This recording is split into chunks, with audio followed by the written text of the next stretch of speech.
రాష్ట్రంలో మందుబాబులకు కాంగ్రెస్ సర్కార్ షాక్ ఇచ్చింది. ఇటీవల బీర్ల ధరలను పెంచిన ప్రభుత్వం ఇప్పుడు మద్యం ధరలను పెంచుతూ నిర్ణయం తీసుకుంది. ఈ మేరకు మద్యం దుకాణదారులకు ఎక్సైజ్ శాఖ సర్క్యులర్ పంపింది. దీని ప్రకారం క్వార్టర్ బాటిల్పై 10 రూపాయలు, హాఫ్ బాటిల్పై 20, ఫుల్ బాటిల్పై 40 రూపాయలు పెరగనున్నాయి. పెరిగిన ధరలు ఇవాళ అర్ధరాత్రి నుంచి అమల్లోకి వస్తాయి.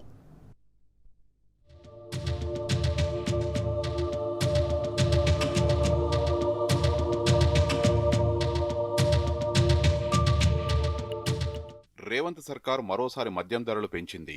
చీప్ లిక్కర్ బ్రాండ్ బీర్ మినహా మిగిలిన అన్ని కేటగిరీల్లో ధరల పెంపును అమలు చేసింది. మీడియం, ప్రీమియం, విదేశీ మద్యం బ్రాండ్ల మీద 9.9% ప్రత్యేక ఎక్సైజ్ సెస్ను విధించింది. అయితే ఇప్పటివరకు ధరల పెంపుపై ఎక్సైజ్ శాఖ సర్క్యులర్ గాని ఉత్తర్వుల కాపీని గాని విడుదల చేయలేదు. అధికారిక పబ్లిక్ డొమైన్లో కూడా పెట్టలేదు. కానీ ఆదివారం సాయంత్రం తెలంగాణ బ్రివరేజెస్ కార్పొరేషన్ లిమిటెడ్ తన అధికారిక టీజీ లిక్కర్ ప్రైజ్ యాప్లో ధరల పెరుగుదలను అప్డేట్ చేసింది. ఆ మేరకు క్వార్టర్ బాటిల్పై 10 రూపాయలు, హాఫ్ బాటిల్పై 20 రూపాయలు, ఫుల్ బాటిల్పై 40 రూపాయల వరకు పెంచింది. ఈ ధరలు ఆదివారం అర్ధరాత్రి నుంచి అమల్లోకి వచ్చాయి. తెలంగాణ ప్రభుత్వం రాష్ట్ర మద్యం మార్కెట్లోకి అనుమతించిన 2760 రకాల బ్రాండ్లకు ఇదే ధర వర్తిస్తుందనే ప్రచారం జరుగుతున్నది.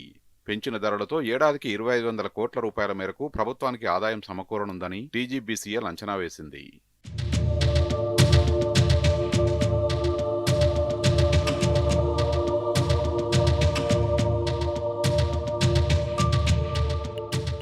ఈ ఏడాది ఫిబ్రవరిలోనే బీర్ల ధరలను రాష్ట్ర ప్రభుత్వం 15% పెంచిన విషయం తెలిసిందే.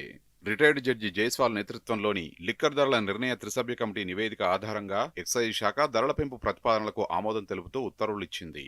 15%గా లెక్కిస్తే ఒక్క బీరు ధర 150 రూపాయలు ఉంటే వ్యాట్ ఎక్సైజ్ సుంకంతో కలిపి ఎంఆర్పీ 180 రూపాయలకు పెరిగింది. తాజాగా లిక్కర్ ధరల్ని సర్కారు పెంచింది.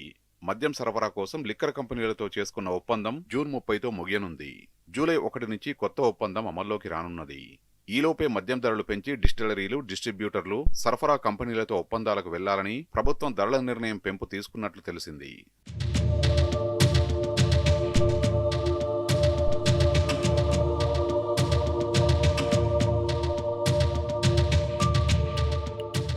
చీప్ లిక్కర్పై రాష్ట్ర ప్రభుత్వం ధరలు పెంచాలనే ఆలోచన చేయగా ఎక్సైజ్ కమిషనర్ తీవ్ర అభ్యంతరం వ్యక్తం చేసినట్టు తెలిసింది. పొరుగు రాష్ట్రాలతో పోల్చుకుంటే తెలంగాణలో చీప్ లిక్కర్ ధర అధికంగా ఉన్నదని, ఇంకా ధరలు పెంచితే చీప్ లిక్కర్ వ్యాపారం కుప్పకూలుతుందని హెచ్చరించినట్టు సమాచారం. దీన్ని ఆసరాగా చేసుకుని పొరుగు రాష్ట్రాల నుంచి ఎన్డీపీఎల్ మద్యం, ఫేక్ లిక్కర్ అక్రమ రవాణా పెరిగే అవకాశం ఉన్నదని ఎక్సైజ్ కమిషనర్ ప్రభుత్వానికి వివరించినట్టు తెలిసింది. దీంతో ప్రభుత్వం వెనక్కి తగ్గినట్టు సమాచారం. కాగా సోషల్ మీడియాలో చక్కర్లు కొడుతున్న ధరల పట్టికపై ఎక్సైజ్ కమిషనర్ హరికిరణ్ ను సంప్రదించగా అది నకిలీది కావచ్చని దాటవేయడం గమనార్హం.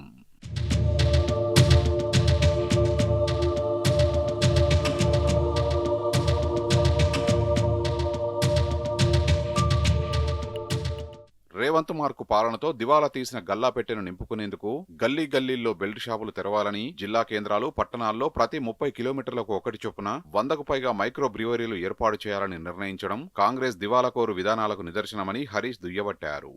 ఓవైపు ఎక్సైజ్ ద్వారా ప్రజల నుంచి డబ్బులను మొక్కుపిండి వసూలు చేస్తూ మరోవైపు సంక్షేమ పథకాలకు మాత్రం బడ్జెట్లో కోత పెట్టిందని విమర్శించారు. స్కీంలను ఎత్తేసి పేదలను ముంచడం, మద్యం ధరలు పెంచి ప్రజల నుంచి డబ్బులు గుంజడం, వారిని రోడ్డున పడేయడం ఇదేనా రేవంత్ సర్కారు తెచ్చిన మార్పు అని విరుచుకుపడ్డారు. వెంటనే మద్యం ధరల పెంపు నిర్ణయాన్ని ఉపసంహరించుకోవాలని డిమాండ్ చేశారు. లేదంటే పేదలు, ముఖ్యంగా ఆడబిడ్డల ఆగ్రహానికి గురికావాల్సి వస్తుందని హెచ్చరించారు.